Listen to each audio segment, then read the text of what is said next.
Bonsoir tout le monde. Merci de rester à l'issue de la projection de ce très beau film qui est Balan 3. Ico, vous êtes déjà présenté au début de la séance, mais je pense qu'on peut vous représenter pour les personnes qui regardent la rediffusion de ce débat. Vous êtes cinéaste de documentaire et de fiction portugais. Vous avez déjà réalisé depuis les années 2010 plusieurs films au Mozambique, et donc Balan 3 prolonge un peu votre parcours dans ce pays. Ici, vous suivez dans le quartier de Balan 3, qui est un quartier de la ville de Djamban, la vie de ce quartier à travers ses habitants et sa jeunesse. Et on peut aussi dire que c'est la deuxième fois que vous venez au cinéma du réel et dans la sélection Bulac fait son cinéma du réel, parce que vous étiez déjà venu pour présenter votre film Domi plus Alyosha égale Cat Stuff en 2022, et je crois que vous êtes le premier cinéaste qui revient. Donc c'est un plaisir de pouvoir échanger avec vous ce soir. Bon, merci beaucoup. Et on est aussi en présence de Maria Benedita Basto. Vous êtes portugaise et vous êtes maîtresse de conférence à l'université Paris Sorbonne, Sorbonne Université, spécialisée dans les études de lusophone. Et donc vous travaillez sur les études postcoloniales et sur l'histoire des pays lusophones. Et vous travaillez notamment beaucoup sur les liens qu'entretiennent l'histoire et le cinéma dans ces pays. Tout à fait. Voilà, et bonjour. C'est vraiment un grand plaisir d'être là avec vous, à la fois vous, Iku Coste, et puis avec ces deux magnifiques étudiants. Merci beaucoup, c'est un plaisir. Et nous sommes Giulio et Hippolyte, étudiantes à la Sorbonne Nouvelle, étudiantes de cinéma. Et on va commencer par une question, du coup, par rapport au film, question de cinéma. Et on voit que les habitants du quartier discutent de divers sujets.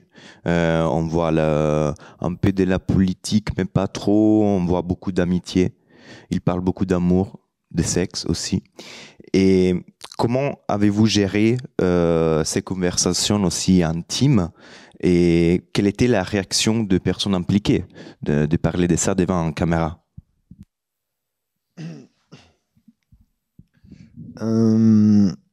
Ça devient de mon travail depuis longtemps au Mozambique, spécialement à Inhambane.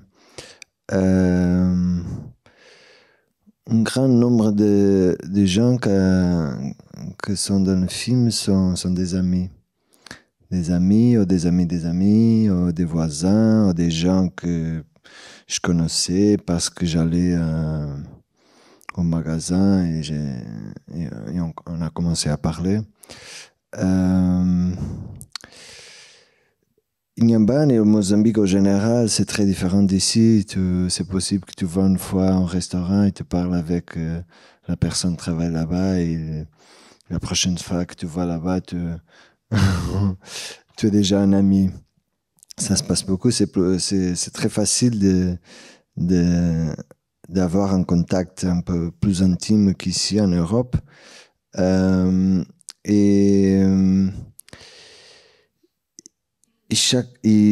film s'était construit parce que j'étais un peu... Moi, je parle un peu du début du film parce que j'étais au Mozambique pour faire un repérage d'un autre film. Un film s'appelle L'Or et le Monde, qui était premier l'année dernière, aussi en France, au film Marseille.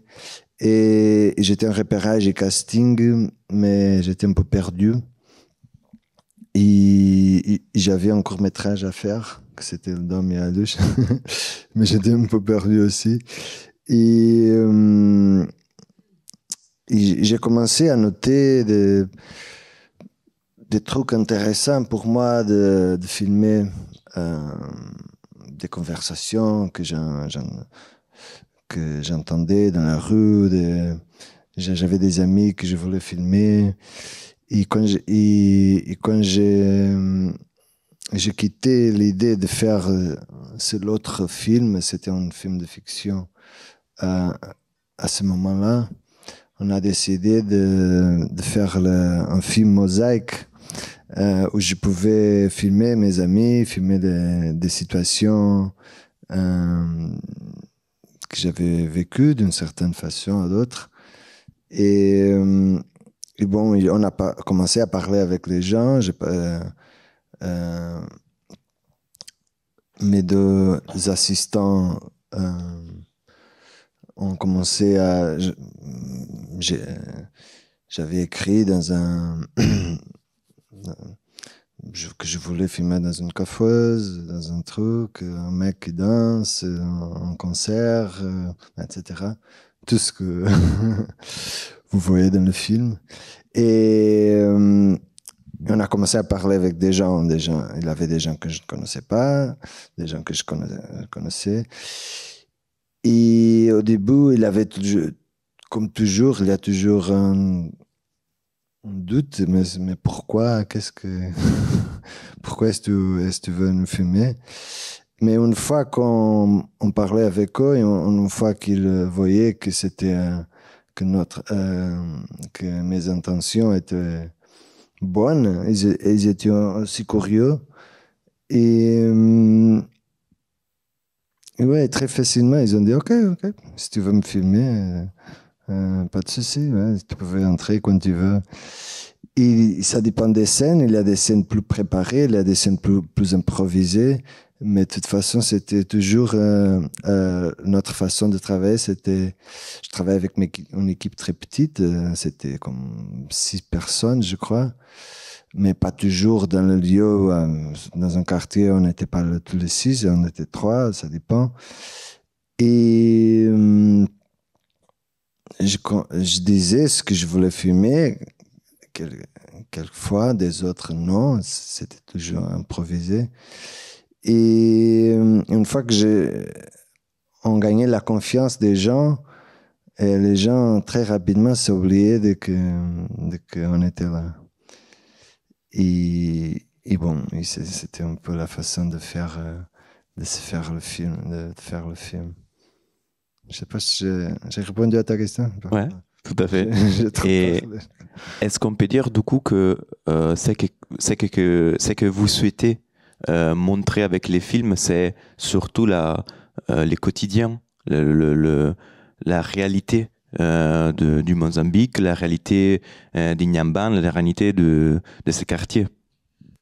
Ouais. Si je peux répondre juste un petit peu. Donc, et dans ce cas, quand tu vas répondre à lui, pourquoi 24 heures? Je me souviens pas. Non, je crois que la meilleure façon de faire un film, un portrait d'une ville, c'était de montrer une ville pendant une journée.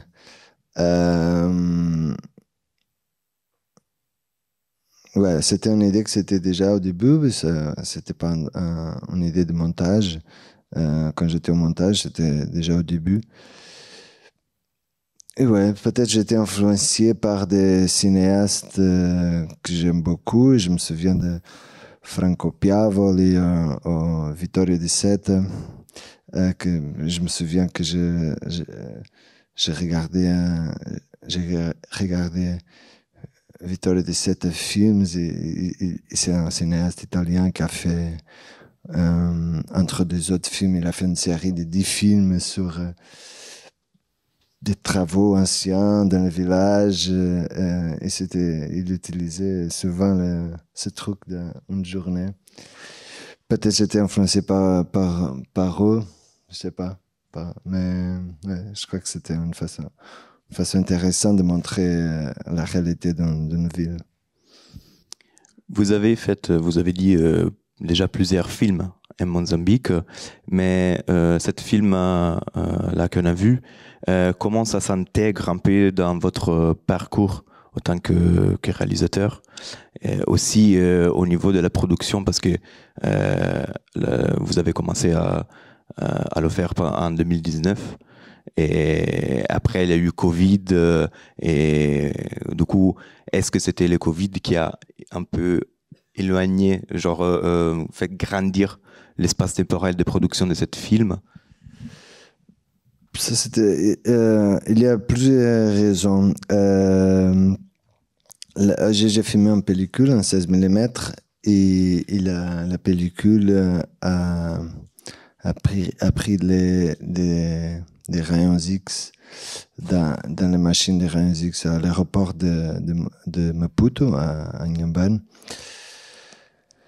C'est un truc, normalement, ça ne passe pas avec les machines ici en Europe, mais bon, c'est passé. Alors, on a pris beaucoup de temps, même beaucoup de mois pour régler ça en post-production. Il y a eu le Covid et aussi l'autre film que j'avais, la fiction, parce que j'ai commencé à monter, j'ai filmé en août 2019, j'ai commencé à monter à la fin 2019, après Covid, etc. Et en 2021, j'avais besoin de filmer l'autre film parce que c'était un film avec plus d'argent, avec une nécessité de présenter le film avant 2024, je ne me souviens plus.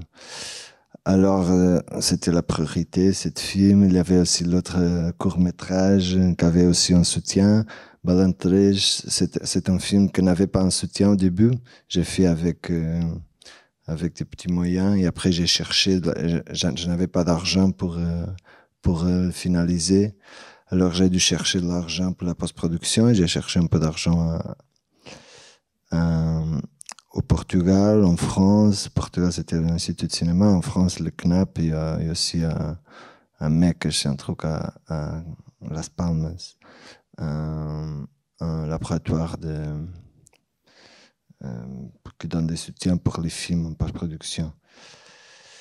Et bon, j'ai fini L'Or et le Monde, ma fiction, en 2024, et après, et le Baleine 3 en même temps. Ouais. C'est la décision de filmer en pellicule et en 16 mm, c'est exactement pourquoi? Parce que j'aime beaucoup filmer en 16 mm. J'ai tourné plusieurs films en 16, en pellicule. Mais pour ce type de film, pour moi, c'était très intéressant comme la plupart des scènes sont des scènes où on était là pendant beaucoup de temps, en attendant que quelque chose d'intéressant se passait. Je ne voulais pas filmer comme 3 heures de rush ou 4 heures. Je voulais choisir un moment, 5 minutes, 10 minutes, ça dépend des scènes, et filmer un morceau. Peut-être ce morceau n'était pas le meilleur, mais c'était une capture de la réalité de ces 5 minutes. On ne sait pas dans toutes les scènes ça se passe, on ne sait pas si on pouvait avoir des trucs plus intéressants, plus drôles, plus intimes, plus dramatiques, on ne sait pas, mais pour ma volonté de présenter un film sur la réalité du moment, ça suffit. Ouais. Vous avez déjà un petit peu évoqué, mais est-ce que vous aviez une méthode particulière au moment de tourner le film? On voit beaucoup de plans fixes, par exemple. Est-ce que c'était un choix en particulier? Ouais, c'est un peu l'idée d'un film mosaïque, sauf la mosaïque. Mosaïque. Pardon mon français. Mais sauf la scène de l'école et la scène de la cérémonie de présentation entre les deux familles, chaque scène a un seul plan. Et pour moi, c'était intéressant de filmer de cette façon-là. C'est aussi la façon de... Comme j'ai dit, on attendait que quelque chose se passer. Pour moi, c'était important de faire un film en plan fixe, comme ça. C'était toujours à l'épaule, on pouvait s'adapter, mais fixe. C'est un peu différent de mes autres films. Ouais, c'était un exercice formal plus fort, peut-être. Aussi, ce qu'on constate dans le film, c'est que le montage est très intéressant, notamment dans la manière dont vous mettez en confrontation certaines séquences.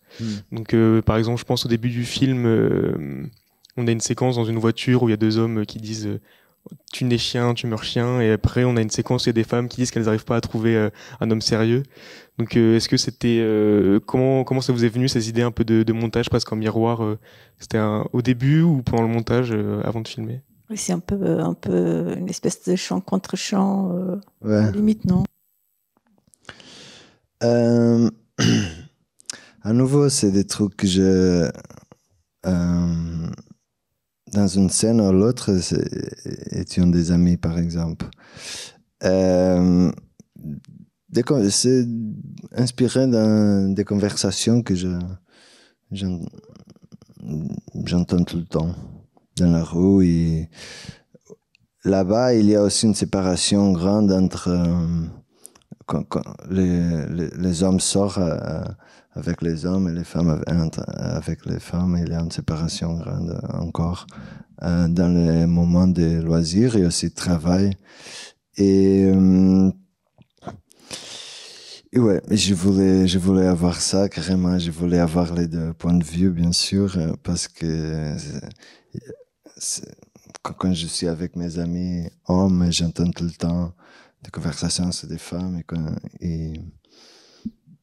bon, je sais que ça se passe aussi avec les femmes quand elles parlent toujours tout le temps, pas toujours. Des hommes, et je pense que ça c'est drôle, il y a un portrait réel de la réalité là-bas. Et pour moi, c'est différent parce qu'il parle avec moins de filtres. Il parle d'une façon, avec moins de tabous. Et ça, c'est intéressant. Moi et Hippolyte, on avait noté, quand même pensé au début que cette division entre les hommes et les femmes, c'était un peu reprenait un peu une société encore bien structurée, dans une société un peu patriarcale aussi. On voit la scène où il y a les deux familles qui se trouvent, et le deux pères des familles avec les anciens qui parlent d'un possible mariage. Mais après, en parlant avec Marie, ça sortait un autre point de vue. Selon vous, c'est encore une société on peut dire où les hommes ils ont un pouvoir très important, très puissant, ou en vrai les femmes ont de leur part une puissance dans la vie des hommes? Ouais, c'est une société patriarcale, bien sûr, plus qu'ici. Cette cérémonie c'est un truc qui s'appelle présentation. Et avant, c'était quand une femme tombait enceinte, c'était un moment pour les deux familles se rencontrer. Et la famille de l'homme achetait la femme et elle devenait propriété de la famille de l'homme. Maintenant, ça ne se passe pas comme ça, mais il y a encore ce truc que la famille de l'homme doit payer quelque chose. Ouais, la société change comme partout, mais il y a encore, ça existe encore, ouais. Et ouais, c'est une société un peu plus machiste, etc. Ça, c'est une société très différente encore. Mais en même temps, ça change beaucoup. Les jeunes, ouais, ils ont compris que ils veulent changer les choses. De toute façon, c'est par exemple le flirt qu'il y a partout, dans les rues, dans les bus, dans les restaurants, dans les marchés. Ça existe toujours. Et je voulais aussi montrer ça.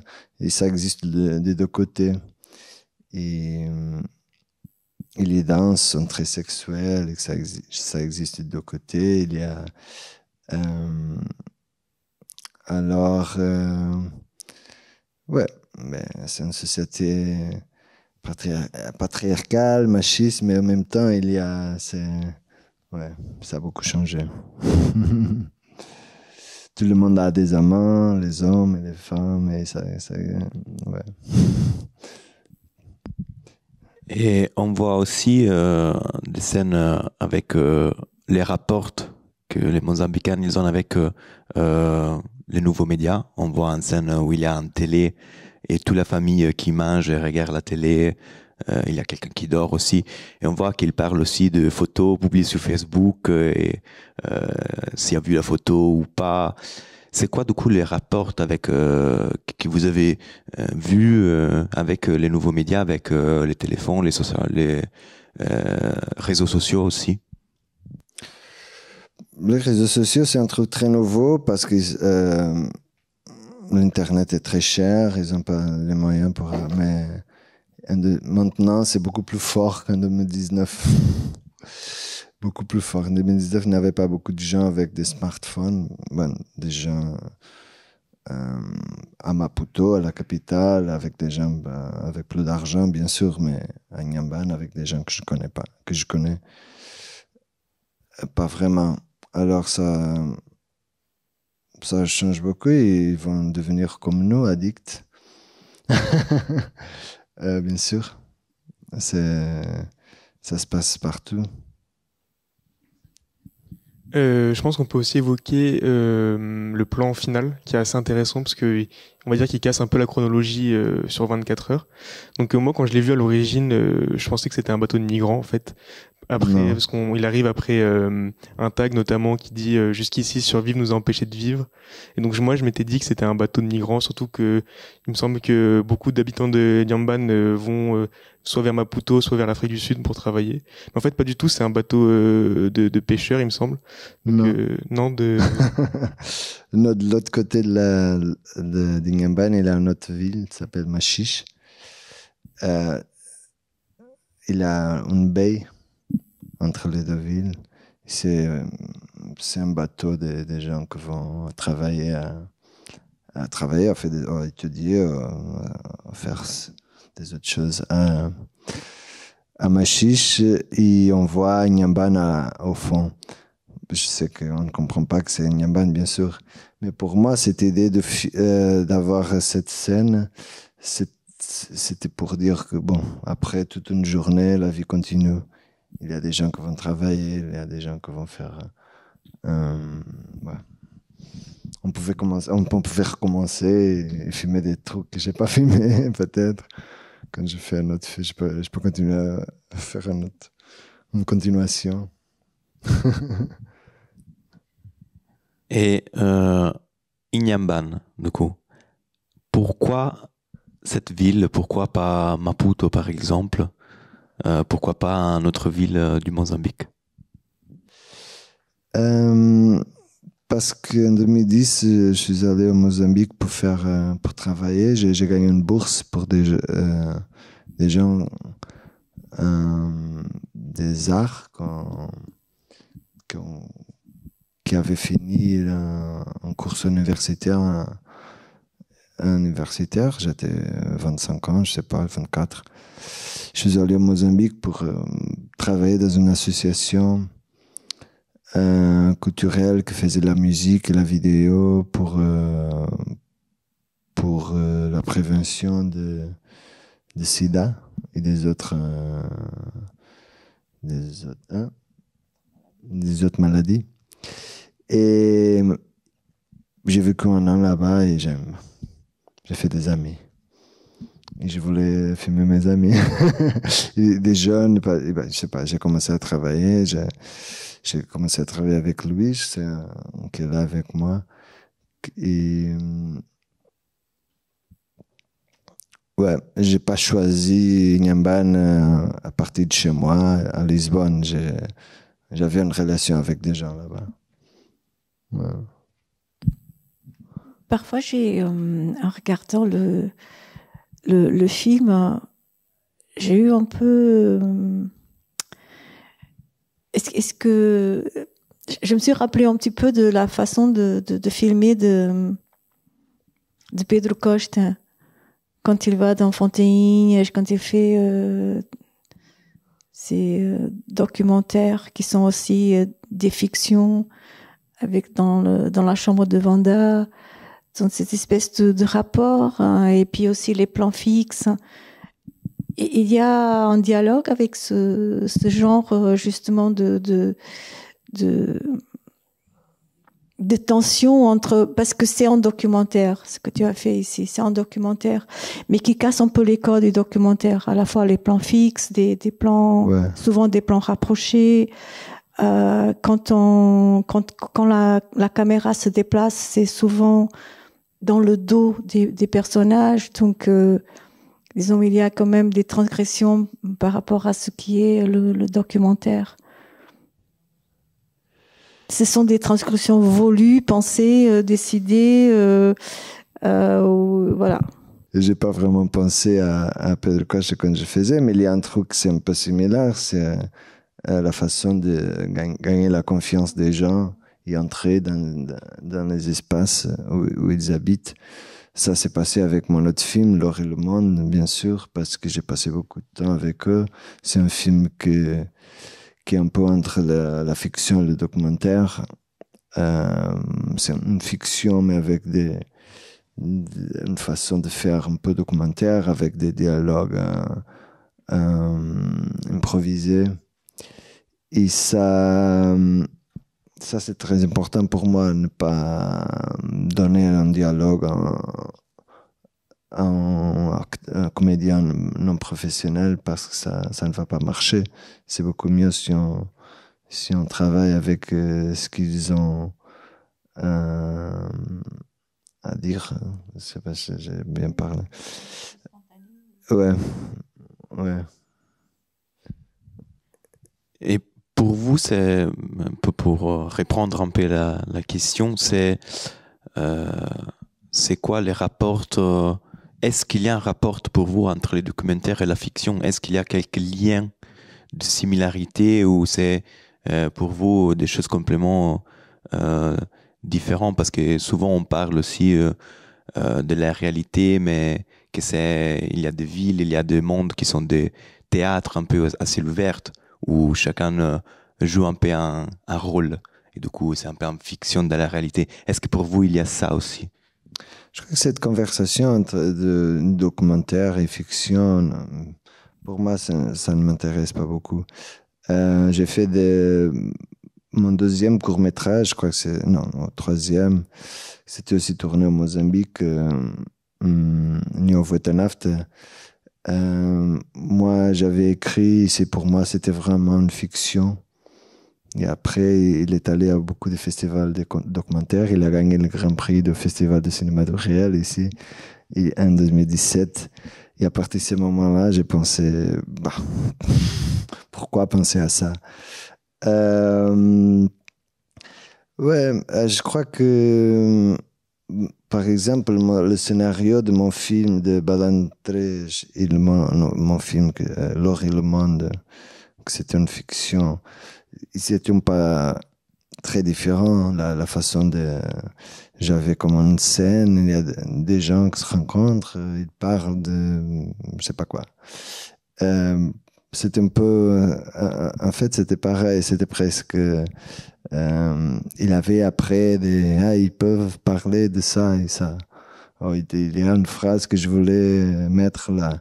C'était pas vraiment différent. Pour moi, ce film, c'est un documentaire. Tu peux dire que c'est un documentaire. Mais l'autre film, par exemple, L'Or et le Monde, il est aussi passé dans des festivals de documentaires. Et c'était plutôt une fiction. Je crois qu'aujourd'hui, fiction, documentaire, c'est des films.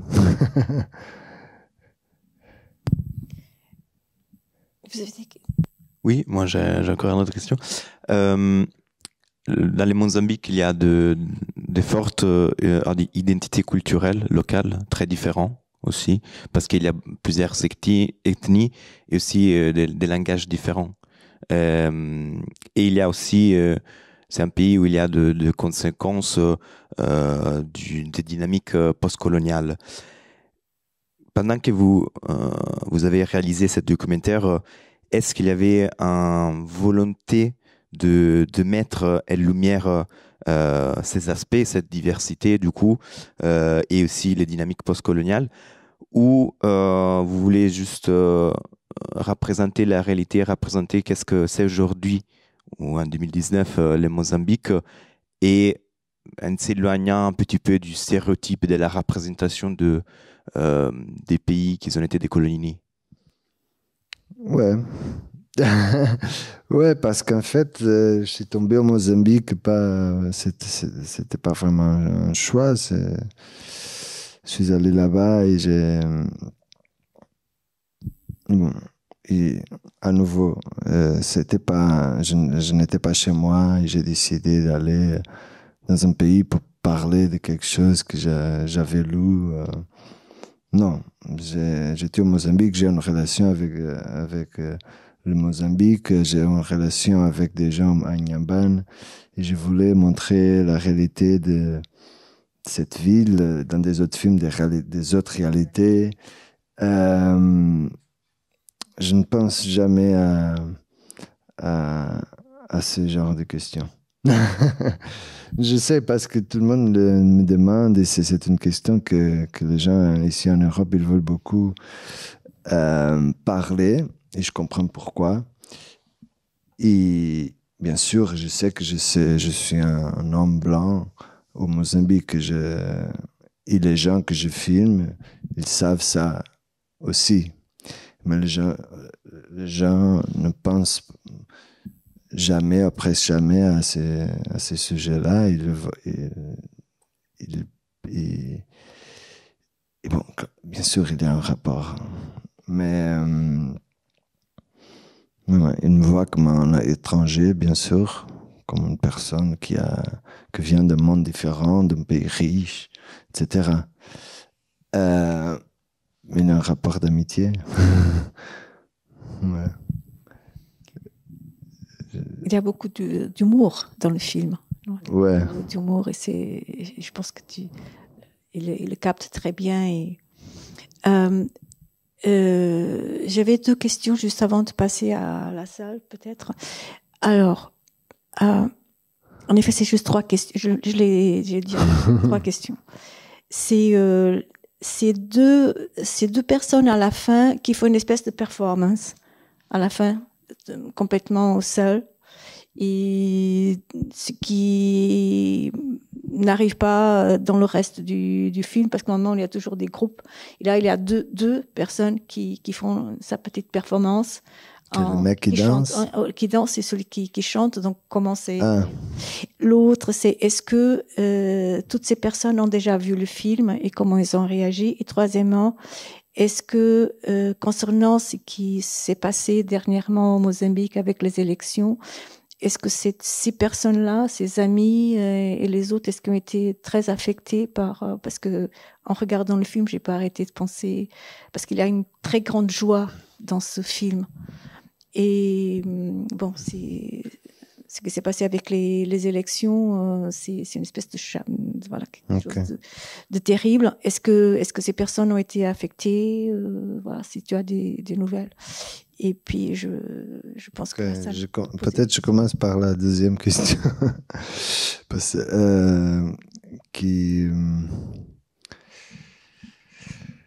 la personne qui danse, elle était l'assistant de production de film. Et on voulait filmer un groupe de gens qui dansent parce que j'avais vu des gens, je savais qu'il y avait des groupes de danseurs. Et à la fin, ils ont dit non, je sais pas pourquoi, et ils ne voulaient pas. Et on avait la lumière, et je sais pas qui a demandé Lopes, il s'appelle Lopes. Et pourquoi est-ce que tu ne fais pas une danse? Parce qu'il est danseur aussi, il danse pour un musicien que le chanteur de la musique, il danse. Eh ben, il a dit oui. Il a commencé à danser. On a choisi la musique comme ça. Et il a commencé à danser. On ne savait pas du tout qu'est-ce qu'il allait faire. pour moi, c'était une scène extraordinaire. C'était vraiment magique. Et pour tout le monde là-bas, on était tous. C'était vraiment incroyable. La première question, la joie, là, je sais pas si... Non, c'était parce qu'avant, il avait un autre monsieur un peu plus âgé qui était seul dans la rue et qui commence aussi à chanter. Ouais, il était une personne qu'on connaissait de la rue et il parlait toujours des trucs bizarres, sans connexion. Et on voulait beaucoup filmer. On a pensé à plusieurs scènes différentes pendant la journée, à la nuit. Bah, je sais pas. C'était aussi un truc improvisé. Il était là. On a commencé à filmer. On a filmé 5 minutes et on a mis comme 2 minutes. Pour moi, les deux scènes sont... L'existence des scènes, c'est un portrait des gens, des amis, etc. Tu es allé au Mozambique plusieurs fois, alors tu sais qu'il y a beaucoup de joie. Tu vois des gens tout le temps qui parlent, qui rient, qui dansent, qui chantent. Ça commence depuis... Il y a des garçons de 4 ans qui dansent. Ça, pour moi, c'est un choc chaque fois que je viens de Mozambique et que j'arrive à Europe.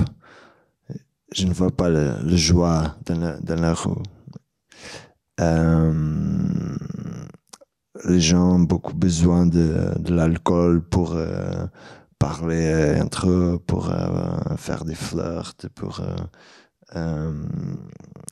et aussi Mozambique, l'âge moyen des Mozambicains, c'est 17 ans. Et en Europe, c'est 53, je sais pas. Alors, ils sont plus jeunes, il n'y a plus de joie. Je crois qu'il y a un lien direct aussi. Et dans mes films, je filme beaucoup les jeunes au Mozambique. Et toujours, je voulais montrer ça, les jeunes, la joie. Et je voulais aussi contrarier un peu dans mes premiers films, le fait que la plupart des films sur l'Afrique, c'est sur la pauvreté, c'est sur la misérie, la guerre, etc. Et quand j'étais là-bas, j'ai senti une énergie complètement différente et je voulais montrer ça. Et mes premiers films, Dormi à Lucha, c'est Neshket, c'est Niovetanaft, le court-métrage de Balan 3, vient de cette volonté de montrer un truc différent sur l'Afrique. Mais en même temps, L'or et le monde, c'est le film que j'ai montré avant, mais j'ai filmé après. J'entre dans un truc plus différent. J'ai entré dans un truc plus différent. Je parle aussi des questions sociaux, économiques et la pauvreté, etc. C'est un film sur un mec qui va travailler dans les mines d'or à Manica, c'est une autre province plus au nord de Mozambique. Il laisse la famille. Bon, après, j'espère que vous pouvez regarder ce film.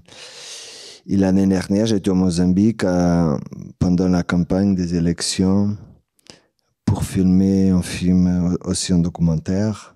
Ça, c'est vraiment un documentaire. Il n'y a pas aucune fiction là-bas. Et c'est un documentaire. J'ai fait un tour pour Mozambique pour faire aussi un portrait du pays pendant la campagne des élections. Et c'est un film que ça sera beaucoup plus dur et beaucoup plus... Parce que Mozambique, bon, c'est pas vraiment une démocratie. Il y a la fraude électorale depuis toujours, je sais pas si c'est depuis toujours, mais et les Mozambicains, ils veulent vraiment un changement, et les jeunes veulent vraiment un changement. Ils veulent, parce que c'est le même parti depuis 1975, depuis l'indépendance. Il y a beaucoup de manifestations maintenant. Il y a beaucoup de répression policiale. Et c'est très triste. Mais en même temps, il y a la joie dans ce film. Maintenant, je monte le film, c'est un montage, je veux le finir. Je sais pas quand. J'espère que l'année prochaine, je peux présenter.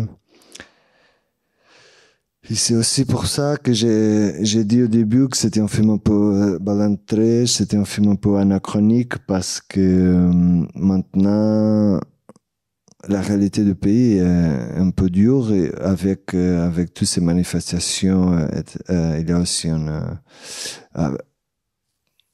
truc économique fort, parce que l'économie est complètement par terre. Aussi, les gens sont un peu déçus, il manque de travail encore plus qu'en 2019. Mais bon, c'est encore un portrait de la réalité, même si c'est un peu anachronique. Alors là, on va passer la parole au public. S'il y a quelques questions, vous pouvez lever la main et elle va arriver tout de suite un microphone. Voilà.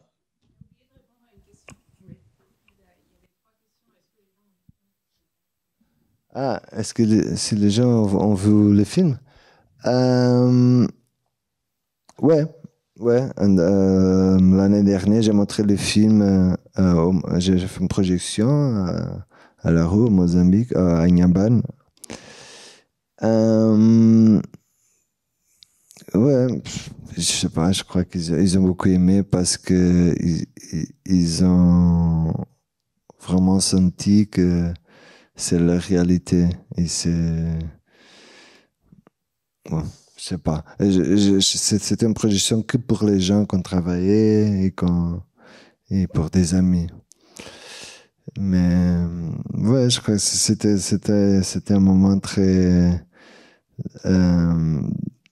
important pour moi, et très émouvant, parce que je crois qu'ils ont beaucoup aimé. Je suis content. Ça, pour moi, c'est très intéressant. C'est très important aussi que... Des blagues, parce qu'ils ont beaucoup d'humour, non? S'ils ont encore fait des blagues. Ouais, tout le temps, comme toujours. Il y avait une question. Bonjour. Merci pour ce film que j'ai adoré. Merci beaucoup. Je trouve que vraiment, je me posais une question sur j'ai été particulièrement sensible au montage et au son, et je me demandais combien de temps vous aviez travaillé sur le montage de ce film.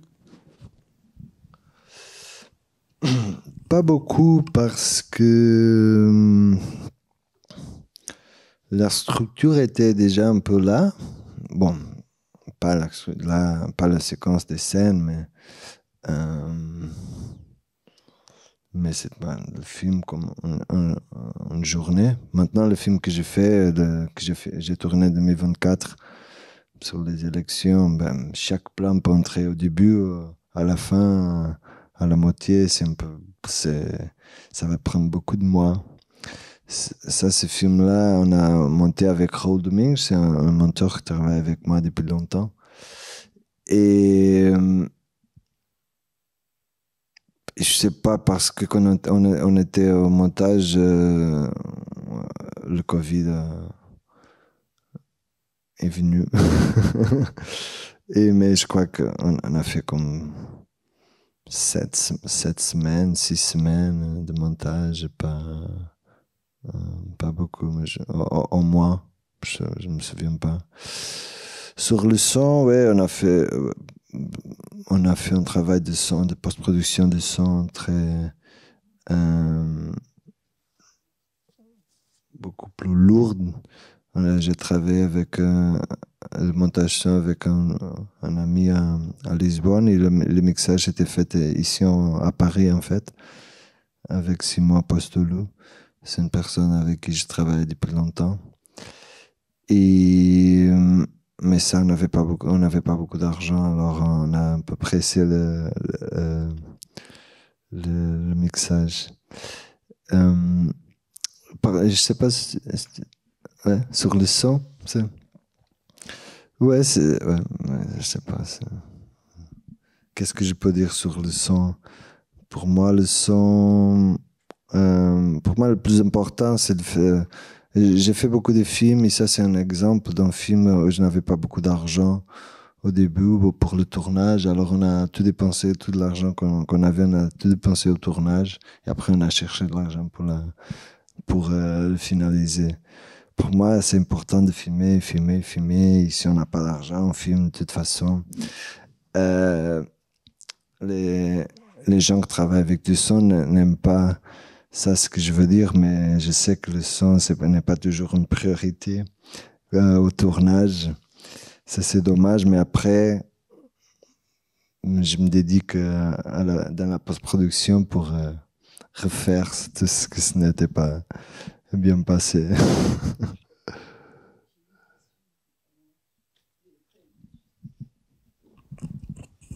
J'ai une autre question, après je vous laisse tranquille. Mais donc il n'y a eu pas beaucoup de projections pour l'instant publiques, non, puisque c'est... Non, la première mondiale était à Copenhague, CPH Docs, et ça se passe au même moment que là. Parce que je me demandais, est-ce qu'il y a est-ce que ça arrive souvent que les gens dansent à la fin? Non, c'était un peu une blague. Non. Donc c'est jamais arrivé que les gens dansent à la fin? Non, je crois que dans la projection que j'ai fait au Mozambique, ouais. Je sais pas, un peu. Mais ouais, c'était un peu une blague. Je sais que les gens... Moi, j'ai pensé à ça aussi. J'ai pensé, est-ce que les gens vont danser ou pas? Ouais. On peut passer le générique à nouveau et on peut tous danser.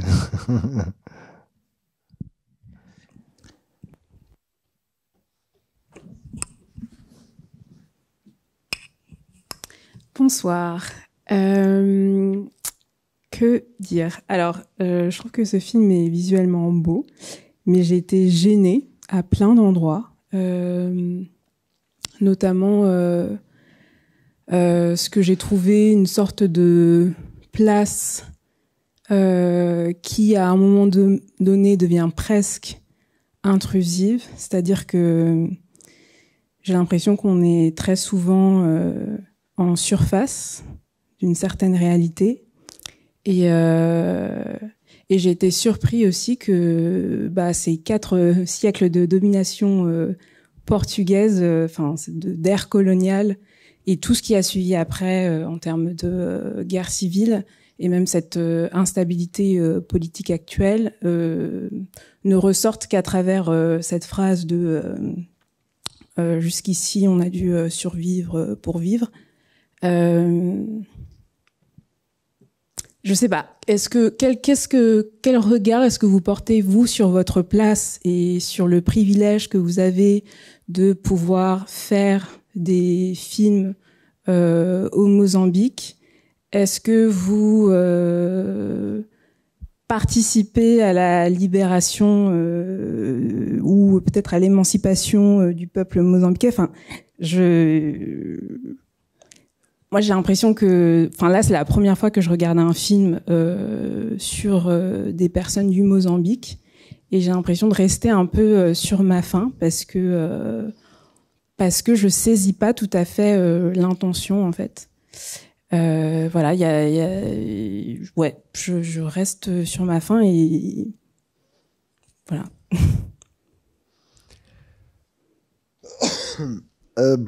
Je sais pas. Qu'est-ce que je peux dire? Il avait plein de questions. Oui, il y a plein de questions. Mais comme j'ai dit, ça c'est c'est pas parce que je fais un film en Mozambique que je dois faire un portrait sur. Je ne peux pas faire un portrait sur la réalité que je vois, et je ne peux pas filmer les gens que je connais pas. Je crois que j'ai fait, comme j'ai dit, j'ai fait 5 films. Maintenant, j'ai tourné 6 films. J'ai pas présenté l'autre, le dernier. Et j'ai parlé des différents sujets dans chaque film. Il y a des films. Maintenant, j'ai fait un film très politique. J'ai fait des films sur des questions sociaux plus différentes. J'ai fait des films, c'est presque une comédie. Bon, je ne suis pas d'accord que dans chaque film que j'ai fait, je dois parler de sujets que tout le monde veut que je parle parce que je suis un Européen qui fait un film au Mozambique. Je sais pas si j'ai répondu à ta question.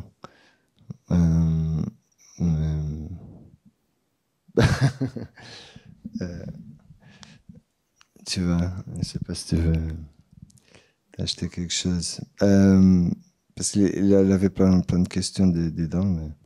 Oui, je crois que c'était la question de vous, où est-ce que vous vous situez dans toute cette histoire, parce que je veux dire. Je me situais, mais j'ai dit comme je situais. Je filme des amis, je filme des gens que je connais, j'entre dans l'intimité des gens parce que les gens, on a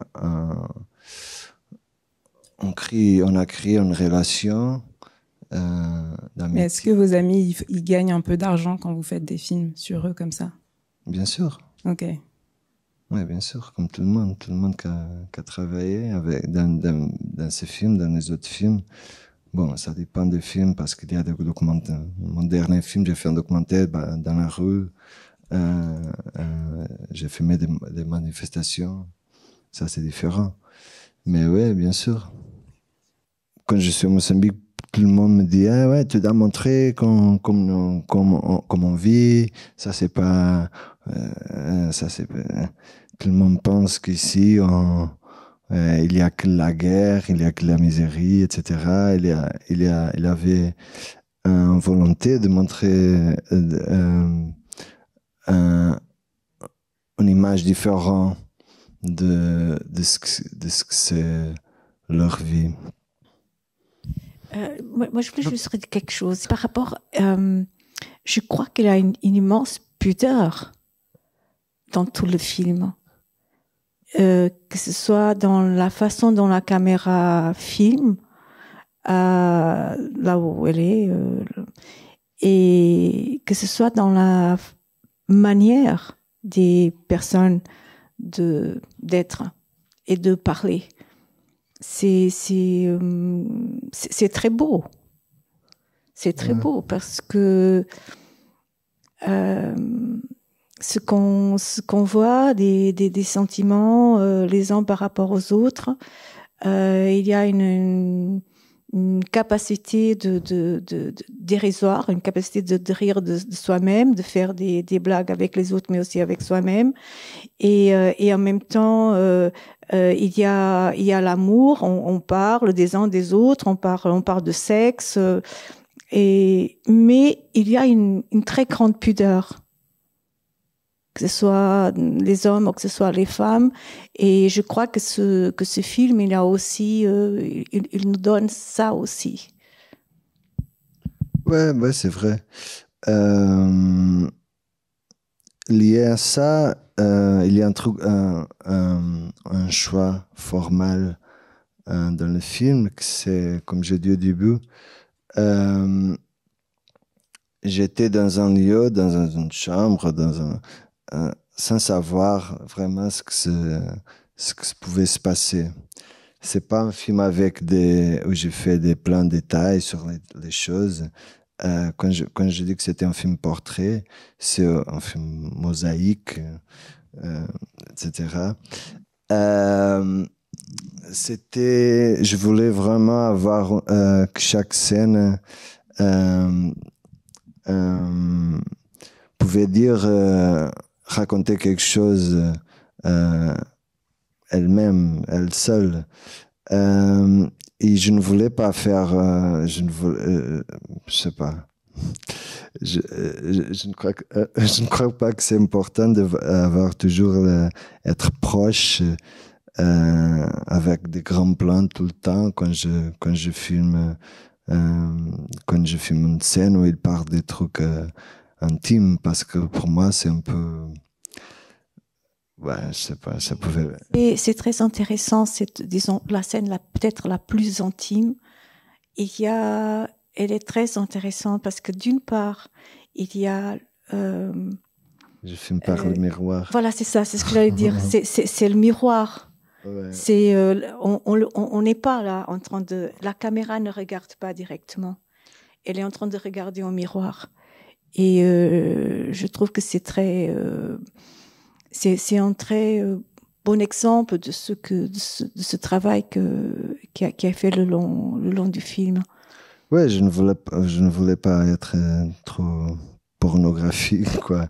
J'avais cette pudeur et on voulait être un peu loin dans certaines scènes par cette façon, ils pouvaient s'oublier de nous, ils pouvaient être eux-mêmes, et ils s'en étaient là, filmés. Ils ne pouvaient pas être eux-mêmes et ils ne pouvaient pas dire des choses qu'ils ont dit. Alors je voulais vraiment être le plus invisible possible. Ouais. C'était un choix très présent dans tous les films. Il y avait une dernière question déjà, j'ai vu un main levée là-bas. Je vais peut-être rebondir sur la question précédente. Moi, ce que je vois, c'est un laboratoire, c'est le laboratoire dansant du monde, parce que en fait, on voit plein de pas de danse qui sont devenus mondialement, qui se sont internationalisés. Et et en fait, je trouve que la scène musicale et artistique, en fait, alors du Mozambique là en particulier, on se rend pas toujours compte à quel point la richesse et comment dire, pas la richesse, mais le fait que qu'elle soit prolifique n'est pas toujours visible à l'international, alors qu'en fait, est-ce que vous aviez ce sentiment en le filmant, la joie de la vie joyeuse, quotidienne, très normale en fait de vos amis, de filmer aussi un morceau de ce laboratoire artistique? Ouais, je voulais beaucoup filmer les danses, les chansons. Quand j'ai dit qu'en 2019, il n'y avait pas encore beaucoup de gens avec un smartphone. Il avait déjà Internet, bien sûr, et il y a toujours des gens qui ont un téléphone et qui partagent. Il y a les gens ont déjà partagé beaucoup de vidéos et des films et des musiques par Bluetooth, par exemple, même avec les téléphones anciens. Et bien sûr, il y a inspiration, il y a beaucoup d'influence de la musique d'Afrique du Sud, des États-Unis, etc. Et il y a beaucoup d'influence, bien sûr. Il y a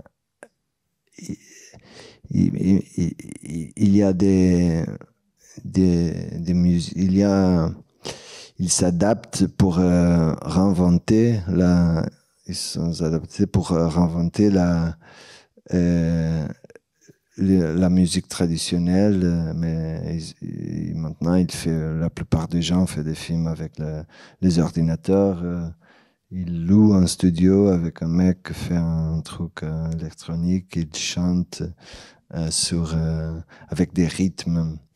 Il y a le Marabenta, c'est à la fin, la musique de la fin, c'est une musique de mec qui est mort déjà, ouais, c'est une musique plus ancienne. Mais il continue à faire la Marabenta, que c'est un genre musical du sud du Mozambique. Je crois que c'est plutôt du sud, non? Bon, ils font avec un ordinateur. Il y a une réinvention du genre musical. Je vous remercie. Je pense qu'on va s'arrêter là si ça vous dérange pas. D'accord. Alors, encore merci à Iko Kossa d'être été ici.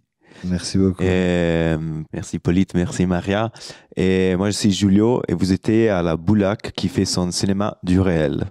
Merci, bonne soirée. Merci beaucoup.